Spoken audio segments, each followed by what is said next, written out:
melakukan beberapa ritual. Nah teman-teman, pernah nggak sih ngerasa kita sudah tidur tapi pas bangunnya capek? Pernah ya? Pernah ya? Nah, sering. Ternyata ada hal yang tidak kita lakukan. Pikiran kita itu sudah terlalu lelah dia. Karena dari pagi sampai sore kita bekerja, beraktivitas, melakukan kegiatan-kegiatan yang cukup banyak. Sehingga kita pas tidur, pikiran kita itu berantakan.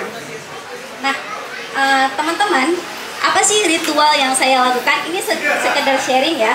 Ritual yang saya lakukan itu sebelum tidur, biasanya saya lakukan itu sekitar jam 10 malam. Berhubung saya ibu yang mempunyai beberapa orang anak, jadi jam 10 malam itu sudah dikatakan jam istirahat ya, jam tenang dari gangguan anak-anak. Nah, di situ saya melakukan dua hal teman-teman. Yang pertama, saya membuat jadwal untuk besok. Jadi semua jadwal untuk besok itu saya lakukan dari bangun subuh sampai sore lah, dari bangun subuh sampai sore, dari mempersiapkan bekal anak-anak, ngantar anak-anak sekolah sampai membereskan semua karyawan di semua store. Jadi itu saya lakukan setiap hari. Nah, yang kedua, teman-teman, ngejurnal. Saya mencoba membiasakan menulis. Tapi yang saya tulis tentang apa yang saya lakukan. Nah, ada 4 yang saya lakukan untuk ngejurnal. Plus 1 teman-teman. Nah, yang pertama yang saya lakukan itu, saya selalu menanyakan pada diri sendiri, apa sih kelebihan yang sudah saya lakukan hari ini? Saya harus mengapresiasi diri saya sendiri. Nah teman-teman, kadang kita lupa nih, hari ini kita melakukan prestasi apa? Misalkan nih, saya bisa closing di satu store sekian juta, di satu store.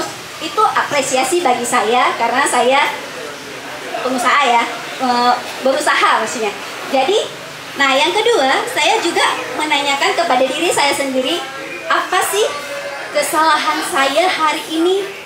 Nah, kesalahan hari ini, misalkan saya hari ini melakukan kesalahan terhadap pelanggan, saya terhadap anak, terhadap suami. Kadang namanya kita perempuan ya, sedikit-sedikit sudah ngegas. Jadi kalau pembisnis harus ngegas, tapi kalau di rumah kita nggak boleh ngegas teman-teman. Karena kalau di rumah ngegas nanti berapi-rapi jadinya ya. Nah yang ketiga, yang kedua tadi ya. Yang kedua, kenapa melakukan menanyakan kepada diri kita sendiri tentang apa kesalahan kita. Nah itu sebagai salah satu ruang untuk kita bertumbuh. Ruang bertumbuh bukan hanya di berucap. Di berucap ini salah satu ruang bertumbuh untuk kita sendiri juga. Tapi ruang bertumbuh pada dasarnya adalah diri kita sendiri. Kita berterima kasih kepada diri sendiri dan mengintrospeksi kesalahan-kesalahan yang ada pada diri kita sendiri. Nah, yang ketiga, apa sih yang berjalan tidak baik hari ini? Nah, yang berjalan tidak baik hari ini itu kita juga harus melakukan namanya introspeksi juga tadi. Yang selanjutnya, karena ini waktunya udah 1 menit lagi ya, jadi agak ngomongnya. Yang terakhir, kita juga harus ada perasaan gak enak gak hari ini? Saya mengecewakan siapa sih hari ini?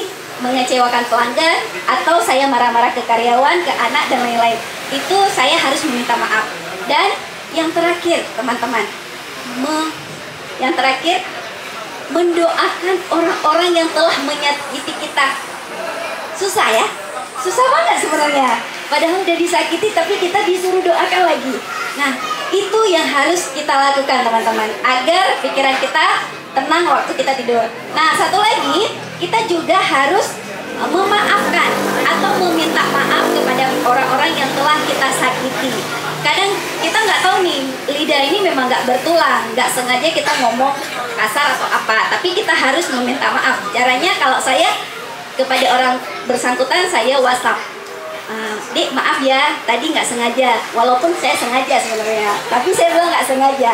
Jadi itulah teman-teman, kenapa itu karena file-file yang ada di pikiran kita itu sudah berantakan. Makanya sebelum tidur coba kita lakukan ritual itu agar kita bangun pikiran kita segar lagi dan kita bisa melakukan aktivitas yang yang mudah, yang luar biasa. Pokoknya kita hari-harinya lebih baik dari hari kemarin. Itu aja sih dari saya, teman-teman. Terima kasih. Assalamualaikum warahmatullahi wabarakatuh.